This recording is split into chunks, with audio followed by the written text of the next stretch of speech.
Buenos días a todos y bienvenido a los panelistas que nos acompañan aquí en esa conversación. Y esa conversación en esta conversación vamos a compartir lo que son las opiniones de la MIT, del Centro de Innovación de la Católica, como también del Centro de Investigación INRIA, sobre esencialmente dos temas. Uno es los desafíos que los procesos de transformación digital ponen a las organizaciones, en particular desafíos que no son solo tecnológicos, sino que en gran medida son desafíos organizacionales y también culturales, porque las organizaciones, las empresas, para incorporar esa tecnología también incorporan modelos de negocio nuevos, modelos colaborativos nuevos, y por tanto se presentan distintos tipos de desafíos. El segundo tema que vamos a abordar en ese panel es cómo esa tecnología o cómo la transformación digital la podemos llevar a los procesos productivos en las empresas y en particular claramente en Chile. Así que vamos a tener la oportunidad, o la audiencia va a tener la oportunidad hacia el final del panel, de hacer algunas preguntas directamente a nuestros invitados. Es una tremenda oportunidad, o sea, no la dejen escapar. Y va a ser hacia el final del panel. Pero sin más preámbulos, vamos directamente a la pregunta. Y la primera pregunta es para César. En tu libro, Why Information Grows, menciona que existen distintas visiones de lo que genera el cambio en las organizaciones, en las instituciones. Y esas visiones y esos cambios, no todo se definen por la definición de incentivo económico, o que es típicamente lo que dice o lo que indica la teoría económica más tradicionales. Exacto. Sino que hay también comportamientos que son aprendidos o culturales, ¿sí? Y que no responden a ese tipo de incentivos. Entonces la pregunta es si puede compartir con la audiencia un poco más en detalle ese punto y cómo eso lo podemos llevar y aplica al mundo de la empresa. Ok. Entonces, hay unos ejemplos, de hecho, muy buenos que no están en mi libro, que están en el libro reciente Sam Bowles. Y quizás han escuchado algunas historias, pero la historia más famosa de esta es la de los papás en Israel que tenían los niños en un daycare, ¿no es cierto? Tenían los niños en un jardín infantil. Y obviamente las tías, los tíos del jardín infantil quieren que los papás vayan a buscar los hijos a la hora, ¿cierto? Ya. Entonces lo que ocurría es que los papás tienen que salir del trabajo, entonces llegan y unas veces llegaban tarde, y en este jardín infantil se le ocurrió una idea de decir, mira, por cada minuto que lleguen tarde, después de este momento, ¿ya? Vamos a cobrarle una cierta cantidad de dinero, ya le vamos a cobrar, no sé, $20 por cada 10 minutos, una cosa así. ¿Ya? Y la idea era de que ahora, como había un costo a dejar los niños más tiempo, la teoría económica clásica te diría, bueno, los papás ahora van a llegar más a la hora. ¿Qué es lo que pasó? Los papás ahora llegaban más tarde porque ahora decían, bueno, si estoy llegando más tarde estoy pagando. Pues, bueno. Claro. Pero ese es un ejemplo. Otro ejemplo, ¿ya? Y de ahí hago como la bajada a lo que eso significa. Los bomberos en Boston, ¿ya? En un momento el jefe de bomberos se da cuenta de que había muchas personas que pedían como día ausente los viernes o los lunes, y decían, no, pero los días que las personas se enferman debería estar más o menos distribuido más aleatoriamente que esto, ¿ya? Entonces también cambian la regla interna y básicamente generan también una regla en la cual había como un costo, ¿ya? Y un cierto precio a faltar y había unos ciertos días. Y lo que ocurre es que empiezan a faltarle muchos bomberos en Navidad, en Año Nuevo, en las fiestas, ¿ya? Porque lo que ocurría en todos estos casos es que cuando las personas tienen transacciones con la otra, estas transacciones tienen muchas naturalezas distintas, ¿ya? Estas naturalezas de repente entran en conflicto. Entonces, en el caso de los jardines infantiles, los papás cuando iban a buscar a los niños a la hora, no era por un incentivo económico, sino por un sentido de deber, y responsabilidad y respeto a esas personas del jardín. Los bomberos iban a trabajar ese día de Navidad porque valoraban ya que ellos tenían un compromiso con la causa del trabajo de los bomberos y por eso iban a hacerse disponibles en ese día de Navidad y no estar con su familia o en ese día de Thanksgiving. Pero una vez que se introduce en el sentido económico, lo que se observa en muchos sistemas es que se destruye ese sentido de deber, y el cuento es que cuando tú después tratas de volver al sistema anterior, ya hay una histéresis. Entonces, después cuando en el jardín infantil dejan de cobrar por hora, los papás ya no llegan más temprano, porque ese sentido de deber se va desapareciendo. Entonces, hay que ser muy cuidadoso cuando uno tiene algo en la sociedad donde las personas tienen, de hecho, un sentido de deber, y después uno va a introducir un incentivo económico para tratar de manejar eso, porque hay muchas veces que sí va en el sentido contrario y que las personas dejan de actuar a través de estos otros mecanismos sociales antiguos, que sí son muy importantes y muy valiosos para el funcionamiento de los equipos. Muy bien. Bertrand, ¿funciona Sí. la traducción? Sí, ok. Perfecto, excelente. En general, las empresas privadas en el mundo, pero también en particular en Latinoamérica, no están muy proclive a invertir en probar tecnología, ¿sí? Probar por probar, ¿sí? Entonces, en ese ámbito, en ese contexto, ¿cuál es el rol de los centros de investigaciones y cómo han capturado esa oportunidad, ese espacio en Europa y en Estados Unidos? Okay, so I didn't. Okay, I speak in English. Voy a responder en inglés en este caso. I didn't give too much. Yo no hablé muchísimo, lo siento.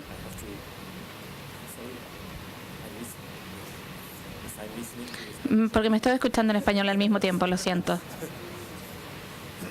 Okay, so Muy bien, entonces lo que estaba diciendo, lo siento, me disculpan. I didn't give Yo no hablé mucho acerca de cómo esto funciona en general. collaborating a lot. Nosotros estamos colaborando muchísimo con la industria francesa y en Europa también y otras industrias. Claro, en Chile estamos trabajando gracias a ENRA Chile. Así que quizás no están dispuestos a invertir mucho en investigación y en pruebas, así que nosotros trabajamos con ellos. Por ejemplo, creamos laboratorios en conjunto. Un laboratorio conjunto es algo que dura algunos años, típicamente, digamos 5 a 10 años. Y las empresas trabajan con nosotros para resolver un problema que ellos encuentran que es importante para ellos y ellos reciben el beneficio de nuestra investigación. Por lo tanto, por ejemplo, desarrollamos un producto en conjunto y tenemos típicamente con cada empresa algunos proyectos que se están realizando en estos laboratorios conjuntos y esa es una de las formas en las cuales ellos reciben el beneficio del conocimiento, de las capacidades y competencias que creamos.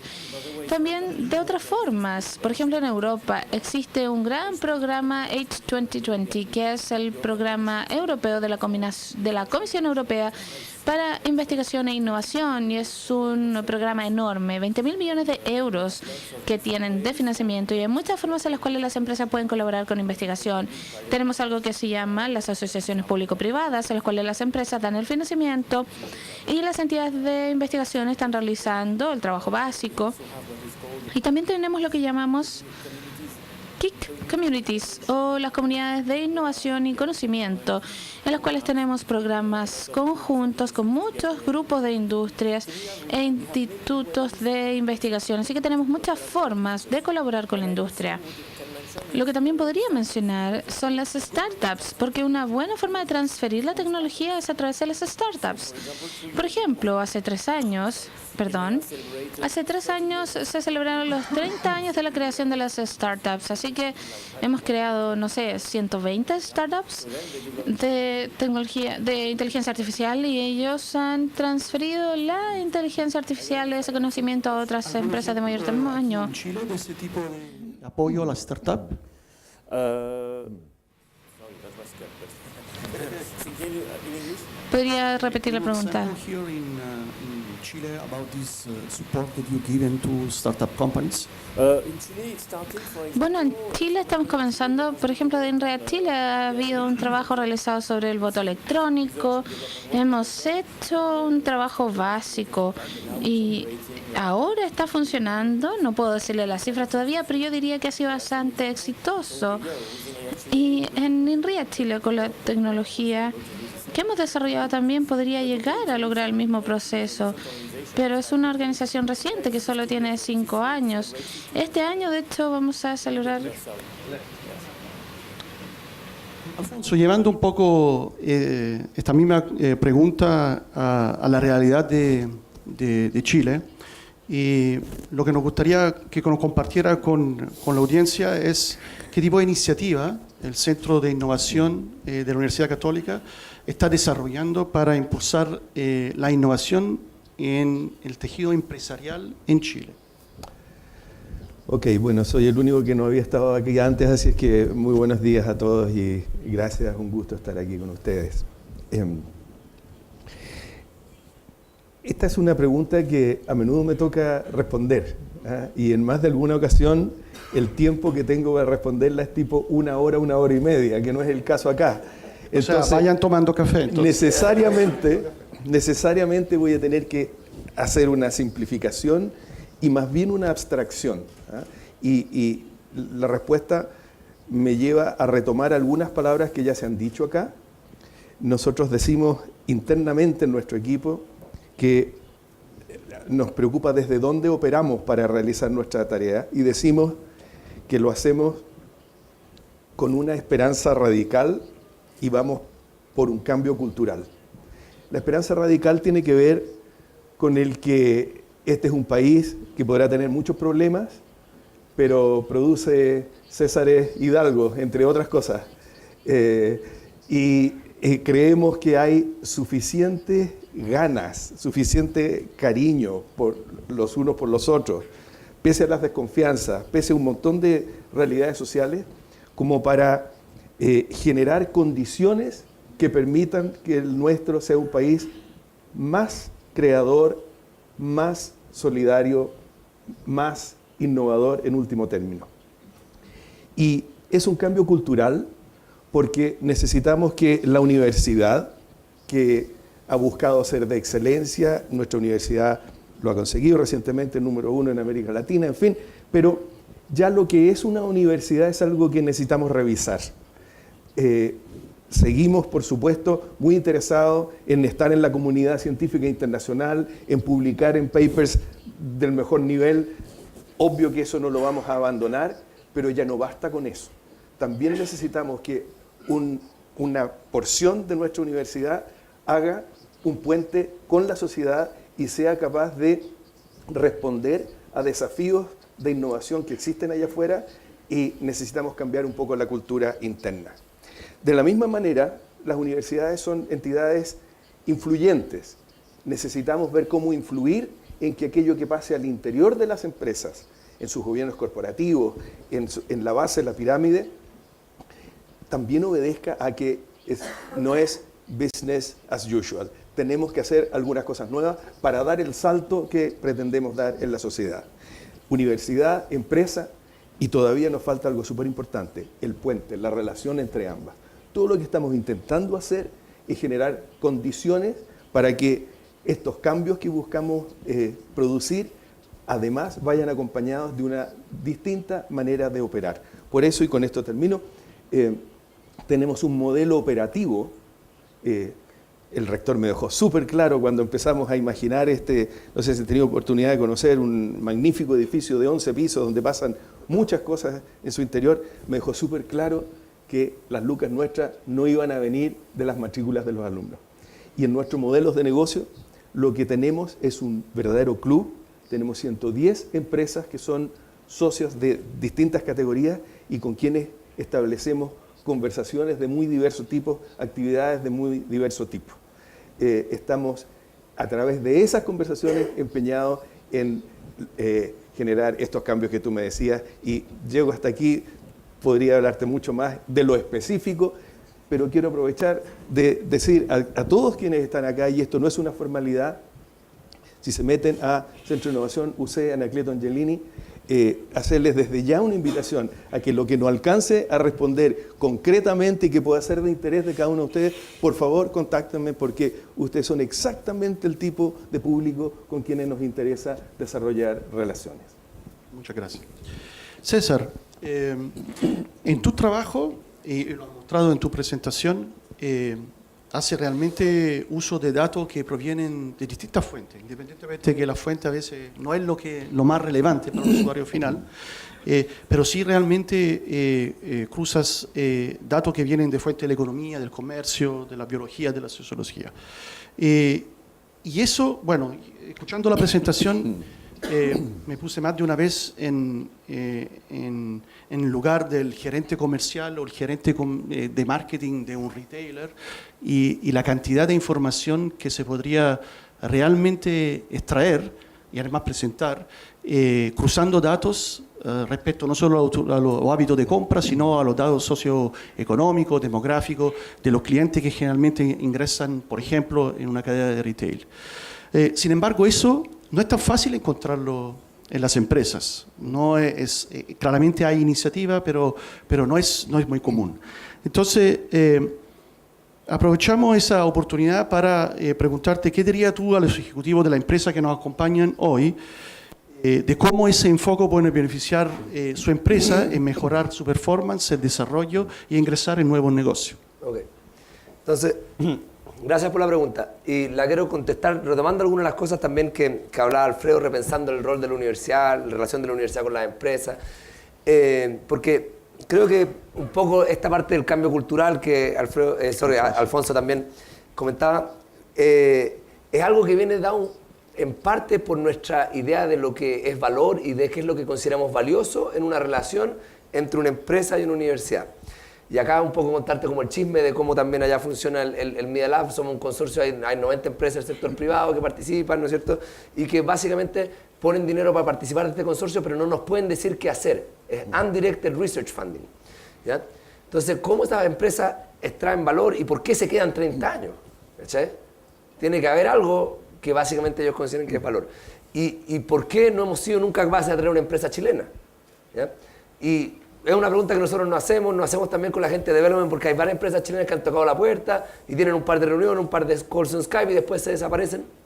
Y yo creo que para bien o para mal, ¿ya?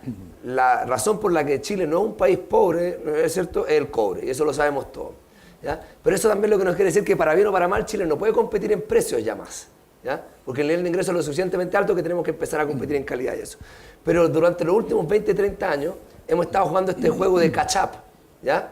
De tratar de básicamente entrar en sectores que ya existían en otros lados, sobre todo en muchas áreas también de lo que es la parte de servicios.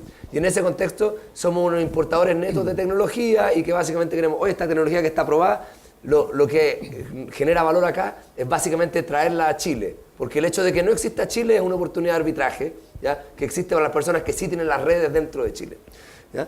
Pero ese juego de catch-up te puede llevar a donde estamos ahora, pero cuando tú ya llegas al nivel de ingreso al que tiene Chile y si quieres seguir para arriba, ya no puedes estar haciendo catch-up, tenés que estar peleando por ser el que está un poquito más adelante que los otros.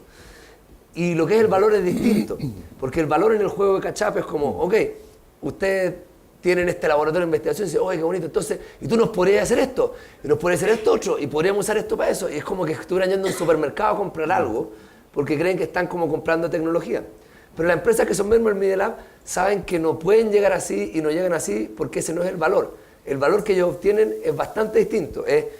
Saben que van a estar participando de una conversación sobre un tema y sobre una tecnología que hoy en día ellos no tienen la capacidad de desarrollar 7 a 10 años antes de que eso se transforme en algo disruptivo. Entonces, por ejemplo, las empresas que son miembros del Media Lab en los años 90, en el Media Lab había muchos estudiantes que trabajaban en wearables, ¿cachai? Y hacían wearables en las chaquetas, en los lentes, toda la hueá que hoy en día, ¿cachai? Es tecnología, ¿cachai? Que se comercializa en la academia estuvo 20 años antes cuando está en este tipo de centro de investigación, ¿cachai? Lo que es el Google Street View, ¿no es cierto? El Negroponte con Lippmann lo hicieron en el año 79, ¿ya?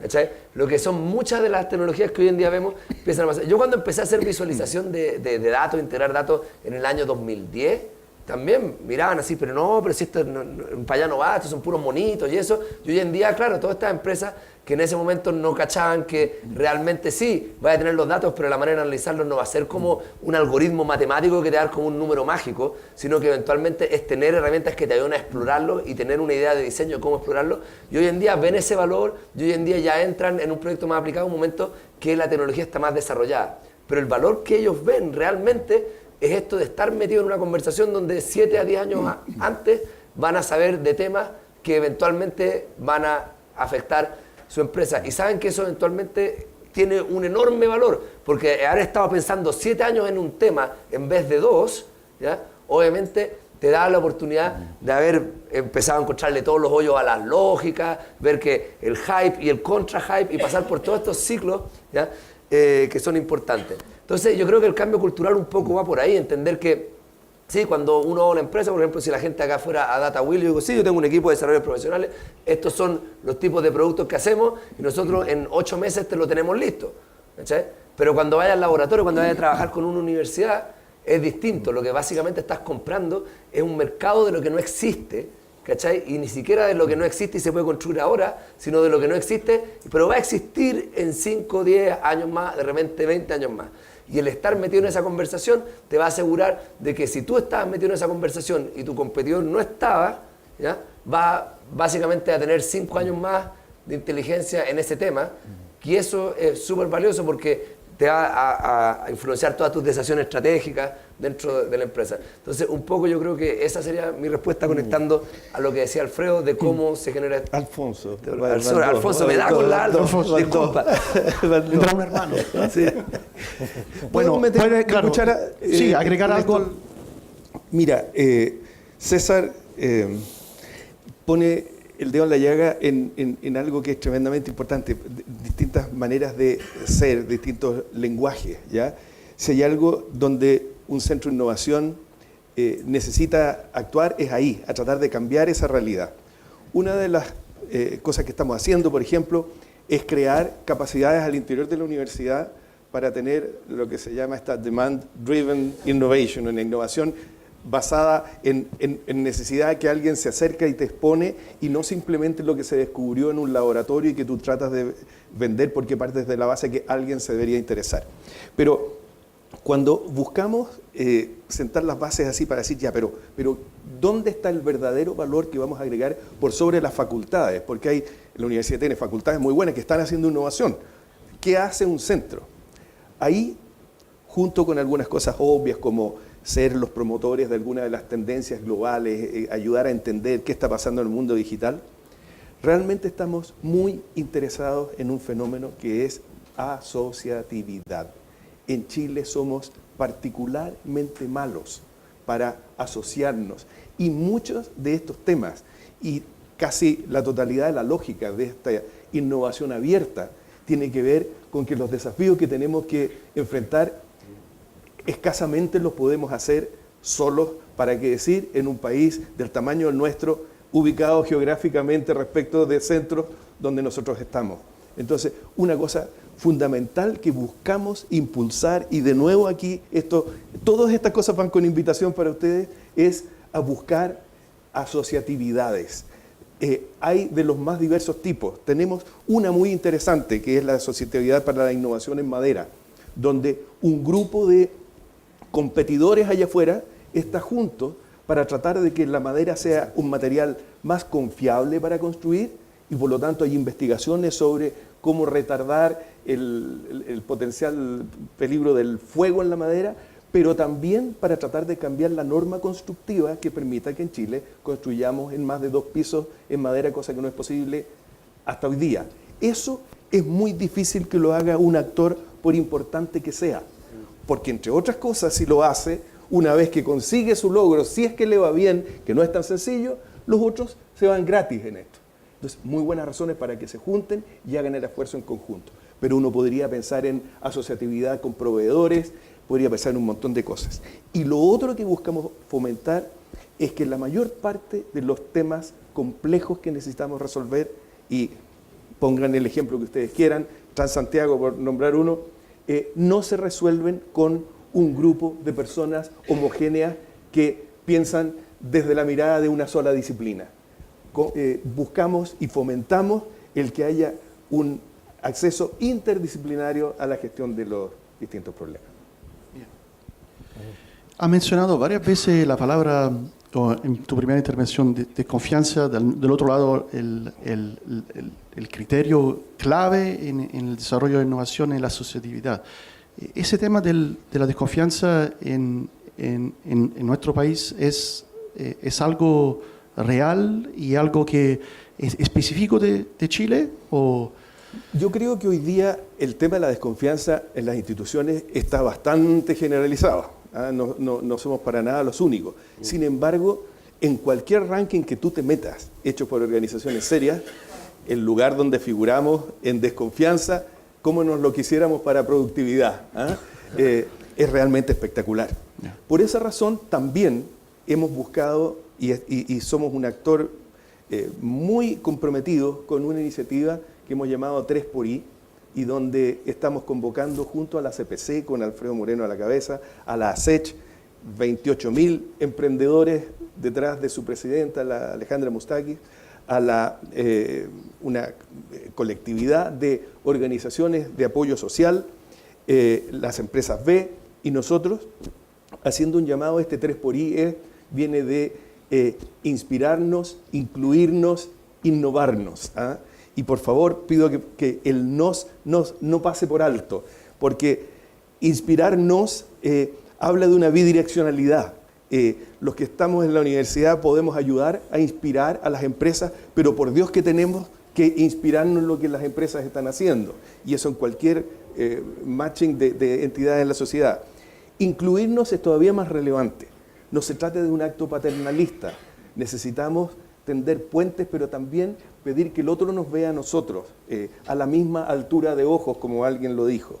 Y el innovarnos también es muy lindo y es muy relevante, porque innovar no es solo un fenómeno de aplicar rápida y creativamente tecnologías. Parte por una mirada hacia adentro y por nosotros mismos saber desde dónde miramos, con qué actitudes miramos. Creemos que todo esto es fundamental para generar un tejido y unas condiciones que nos permitan restituir confianza, que es la base para poder ser un país innovador. Bertrand, bueno, hemos visto varios ejemplos sobre la inteligencia artificial.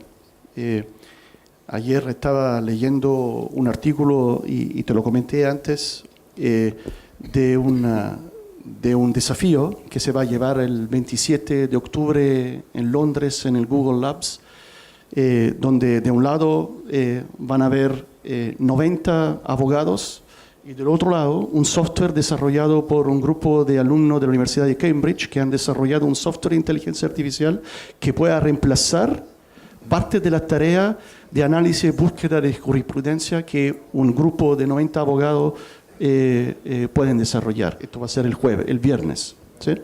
Entonces, tomando eso, hay muchas iniciativas.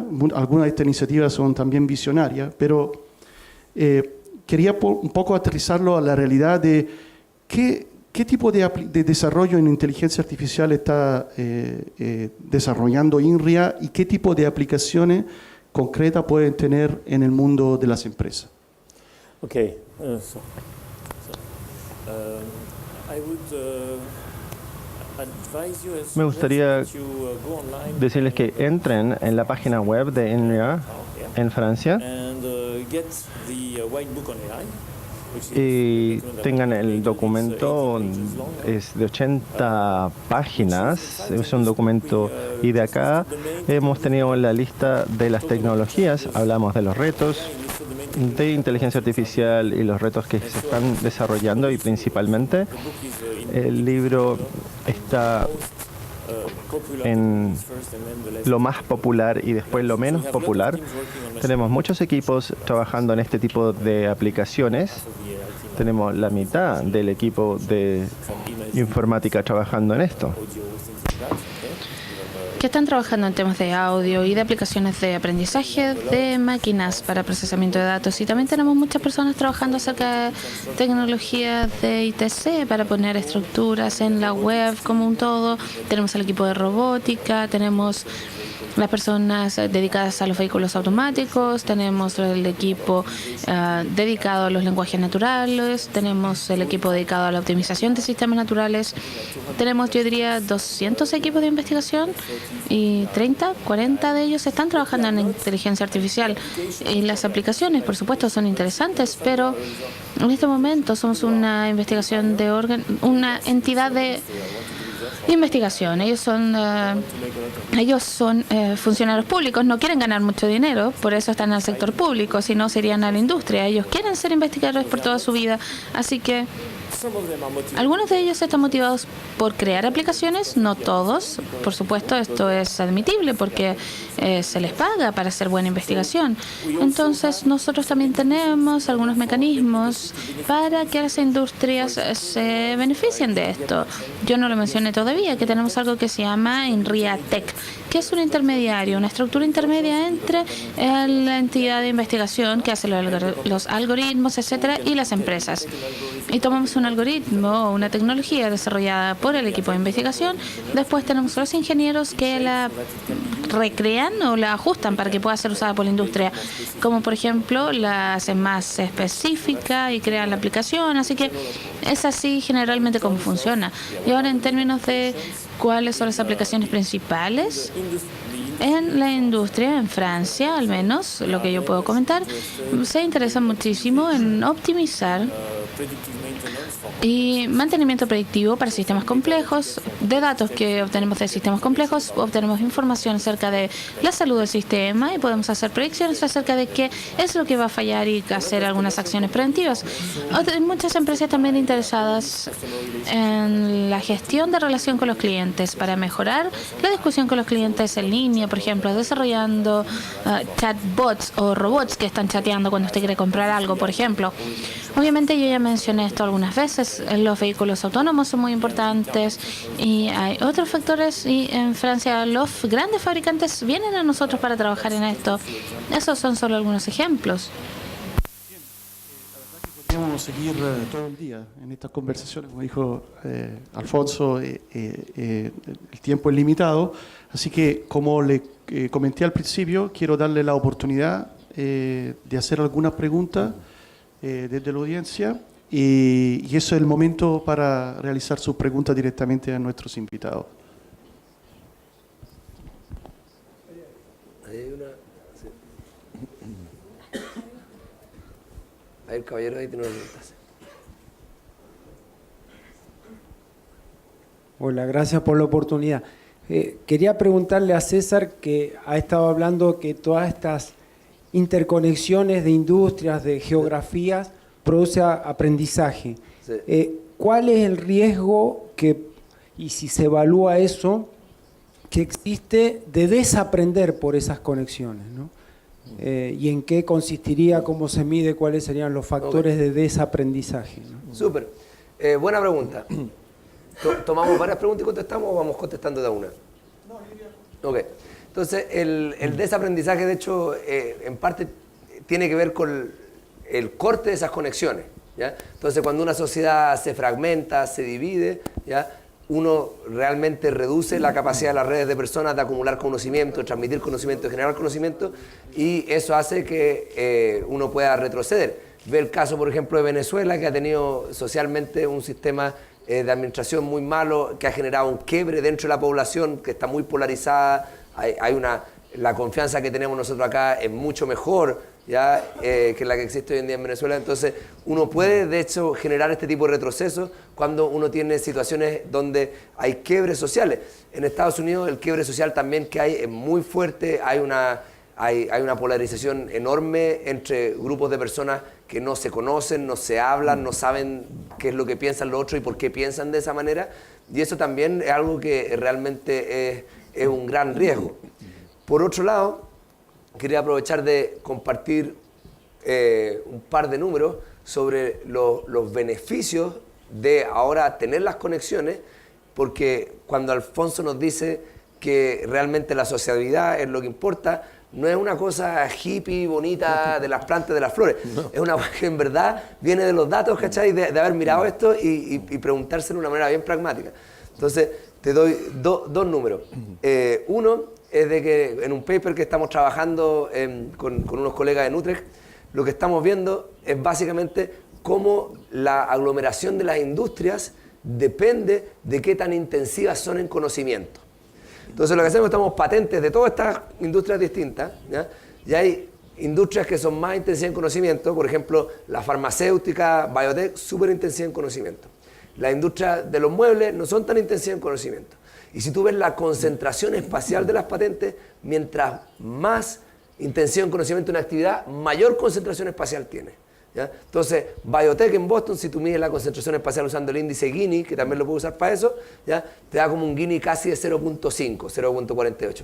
Para las patentes de los muebles te da como 0.27, porque como no son tan knowledge intensive, se pueden distribuir más. Pero entre más intensivo en conocimiento, más necesita estar colocalizado, porque no puedes básicamente generar ese conocimiento a través de una comunicación a distancia o de manera solitaria. Y después los otros números que hemos estado viendo para otro paper es la concentración espacial de las patentes en Estados Unidos independiente de la industria. Entonces, el condado de Estados Unidos que patenta más es el condado de Santa Clara, ¿ya? Que Santa Clara es donde está, ¿no es cierto?, Mountain View, San José, todas esas cuestiones están en el condado de Santa Clara, ¿ya? Ese condado de Santa Clara en el año 2000, ¿ya?, generaba alrededor del 6% de todas las patentes de Estados Unidos, ¿ya?, y generaba del orden de 300 patentes por 100.000 habitantes, ¿ya? En comparación, Mississippi, que es el estado que menos generaba patentes, generaba alrededor de 6 patentes por cada 100.000 habitantes, ¿ya? En el 2015, Mississippi estaba generando 4 patentes por 100.000 habitantes, es decir, que bajó a la mitad. Y Santa Clara ahora está generando más de 700 patentes por cada 100.000 habitantes, es decir, que más que duplicó. Entonces, lo que ocurre es que también, a medida que la economía se hace más intensiva en conocimiento, la aglomeración espacial, ¿ya?, de la actividad económica ha crecido más. Y eso es una fuerza súper importante hoy en día también política, porque te genera de que los pueblos que no tienen estas aglomeraciones de conocimiento, realmente les sale muy difícil generar un nivel de ingreso, y hay muchos que han ido para atrás ya por 10, 20 años. ¿Ya? Pero realmente esta asociatividad, este hecho de que las personas estén en el mismo lugar y estén trabajando juntas y que haya comunicación e interacción entre las empresas a través del movimiento de personas y a través de otros mecanismos informales, realmente se refleja en los datos y está súper bien establecido. Entonces, es algo que no hay que verlo desde el punto de vista como hippie, sino que hay que verlo desde el punto de vista súper pragmático, que realmente hay retornos a la aglomeración que son muy fáciles de medir y que son muy robustos. Claro. ¿Otra pregunta?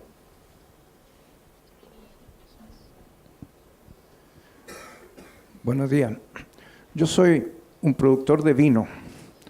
Y ustedes pueden pensar, ¿qué hace un productor de vino metido en un seminario tecnológico de inteligencia artificial, de transformación digital? Y la verdad es que yo hace mucho tiempo que he tenido un problema y quería dejárselo planteado como un desafío. Cuando yo digo yo produzco vino fino y se lo vendo a muchos clientes en todo el mundo. O sea, mis clientes están en todas partes. Y la verdad es que no produzco una bebida alcohólica. Lo que yo produzco es felicidad. Yo produzco una serie de sensaciones en las personas que, si son armónicas, las personas se sienten felices.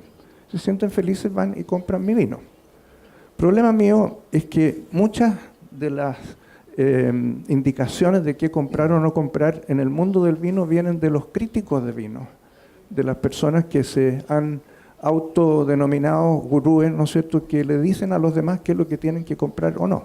Y son tremendamente erráticos, tremendamente informales para expresar sus opiniones, no existe un lenguaje uniforme ni nada. Y yo me sentí envalentonado de plantear este problema cuando vi que estaban buscando cómo reemplazar a los abogados, ¿no es cierto?, que para mucha gente son un problema tan grande como los críticos de vino son para mí, o que ya los computadores estaban llegando al nivel de capacidad de tomar decisiones de los humanos. Y había habido una curva exponencial hacia abajo, digamos, en este sentido, y por lo tanto yo no vería tan lejos la posibilidad de que se desarrolle algún tipo de inteligencia artificial. Yo creo que esto ya viene a ser algo más como un poco de deep learning, ¿no es cierto?, en donde el problema mío, ¿no es cierto?, es que hay personas o entidades que tienen sensores, que son la vista, la nariz, el gusto, generan información, esa información la integra el cerebro y la transforma en emociones positivas o negativas. Si son positivas, la persona se siente feliz, ¿no es cierto?, y va y compra mi vino. Y el punto es, ¿cómo puedo sistematizar esto de modo que no sea arbitrario, errático, planteado como un negocio de alguna persona que se erigió como el gurú de las opiniones, etcétera? Y yo creo que a la velocidad que va esto, este problema que yo tengo, capaz que se resuelva en un futuro no muy distante. Sí, de hecho ya hay Así que soluciones. quería dejar planteado el desafío al panel. Sí. Vamos a dar la posibilidad a cada uno de los participantes de dar la respuesta. Así que, Alfonso. Mira, yo estoy aquí fundamentalmente no como un experto en tecnología, sino como alguien dedicado a la causa de la innovación.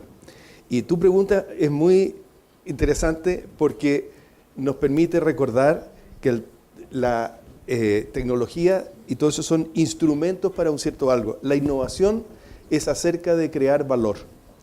Y el valor no habita ni en los iPhones, ni en las computadoras, ni en los autos que andan solos. El valor radica en las personas. Somos las personas las que permitimos que surja una percepción de un algo allá afuera que consideramos más o menos valiosa. En ese sentido, la ciencia y la tecnología es una de las fuentes con las cuales crear el valor, pero no hay que olvidar a lo menos dos: el diseño, gran fuente de creación de valor, y los modelos de negocios. Creo que tu problema, desde mi perspectiva, lamentablemente no tiene una solución circunscrita a lo tecnológico. Van a seguir existiendo esos señores y todo lo demás, y tu innovación a lo mejor tiene que ir desde otras perspectivas. Nosotros tenemos en la universidad hay un centro de sabores y aromas que podría demostrar que tu vino tiene tantos fenoles más que el del lado, no sé qué cosa, y demostrar que es mejor. Pero lo que es mejor o no mejor va a surgir en percepciones de personas. Por lo tanto, abordar la innovación de una manera que contemple todas las fuentes de creación de valor posible y no dejar de fuera diseño y modelos de negocio, que son dos espectaculares maneras de enfrentar el desafío que tú tienes. ¿César? El problema de comprar vino siempre ha sido un problema, porque uno tiene una muralla, ¿no es cierto?, de etiquetas, ¿ya? Y quizás uno se acuerda de dos o tres de esas que ha probado, y sobre todo cuando uno está en distintos lugares, en distintas partes del mundo, se distribuye distinto vino. Entonces hay, de hecho, una app que hicieron unos suizos que se llama Vivino, ¿cachai? Y tú no sé si la usas, pero yo de hecho la uso, y si me sale algo arriba de 4 y está a buen precio, en general es bueno. Claro. Entonces, ahora cuando voy a comprar vino, saco la foto a 10 vinos, pero ok, ya, ese. Y lo estoy quitando así. Y eso es importante, ¿por qué? Porque por uno, cuando uno tiene este crowdsourcing, en vez de tener un experto, uno va a tener un poco la inteligencia, ¿no es cierto?, del grupo, que es una idea que viene de Francis Galton y una idea que, de hecho, sí funciona. Los grupos en promedio tienden a ser más certeros en ese tipo de evaluaciones que los expertos.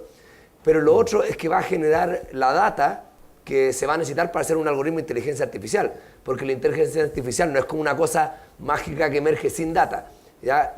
La inteligencia artificial es tan buena como la data que uno tiene para entrenarla, ¿ya? Y en ese caso, este tipo de herramientas de crowdsourcing que generan estos scores para los vinos te van a ayudar a llegar a ese futuro. Probablemente los tipos de vinos ya están trabajando en eso, ¿cachai? En ser capaces de tomar la data que ya han generado sobre las preferencias de las personas y tratar de ver qué features, qué características ellos saben de los vinos para tratar de predecir cuáles son las opiniones de las personas sobre estos vinos. Pero yo creo que va a haber un turn hacia, y que ya ocurre en muchos sectores. Los críticos de libros critican los libros y pueden cambiar mucho, pero al final, si el libro tiene 1000 estrellas en Amazon y tiene un promedio de 4.7, eso vale más que un crítico agarrando de putear. Entonces, hay un giro bastante fuerte hoy en día, yo diría, a esas cosas más masivas, y eso yo creo que favorece lo que tú quieres. Bertrand. Yes, by the way, if you're interested in crowdsourcing, Si estás, I advise you to read quieres hacer crowdsourcing, podrían leer este paper que partió a principios del siglo XXI, que son las fuentes de crowdsourcing. The Wizard of Crowd, como 800 personas en un marketplace en Inglaterra pudieron solo mirándolo, el peso de un paper muy interesante. Hay un estudio hace poco de sociólogos del futuro del trabajo y están viendo 500 trabajos y cuáles van a desaparecer en los próximos 20 años. Si usted maneja un camión, si es un contador, quizás que estén preocupados. Si entrenan a atletas o si eres un crítico de vino, quizá no está en riesgo, porque esta profesión no creo que no está amenazada por la automatización. No estoy seguro de estos trabajos, si realmente se han concentrado en los críticos de vino. Es un paper bastante interesante. En términos más técnicos, es posible de tener un análisis químico de su vino, tener la información, los datos de diferentes... y tenemos una persona que dice que este es frutal, esto es bueno.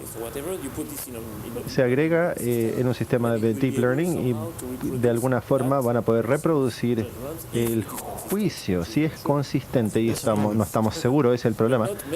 Pero no muchas personas.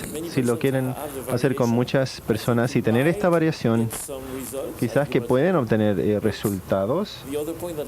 Pero el otro punto que me gustaría, ¿realmente queremos esto? ¿Realmente queremos esto? Creo que el humano tiene un rol principal en nuestra sociedad. No sé, si se lo quieren dejar a la tecnología, es algo que lo vamos a hacer. Y eso creo que el catar vino es algo que quieren hacer las personas. No creo que sea algo automatizado. Yo comparto lo que dice Bertrand, de que parte del agrado de comprar vino es realmente imaginarse cómo va a ser y aventurarse. Pero algo estuve conversando con Bertrand en el break, ¿no es cierto?, que también depende de la información que uno capture. O sea, claramente yo puedo llevar un vino a un laboratorio y hacer una batería de exámenes y empezar a acumular datos, pero yo lo que quiero no son estos datos, yo quiero la sensación, la experiencia de la persona.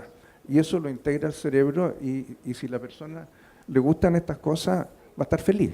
Ahora, viendo también toda la explicación acerca del reconocimiento facial y la forma de transformar eso a emociones, a datos fijos, digamos, fuertes, yo creo que perfectamente se podría mirar a un grupo, y eso lo decía Bertrand, y ver si al probar un vino tienen expresiones faciales de felicidad, ¿no es cierto?, de armonía, de agrado, y comenzar a sistematizar eso de modo de que permita llegar a una conclusión más objetiva. Mi problema no es el vino ni eso, mi problema son los críticos de vino, como para otros son los abogados. Bueno, muchas gracias. Llegamos al final de ese panel. Por lo tanto, le agradezco mucho la atención. Muchas gracias a nuestro panelista. Gracias a usted.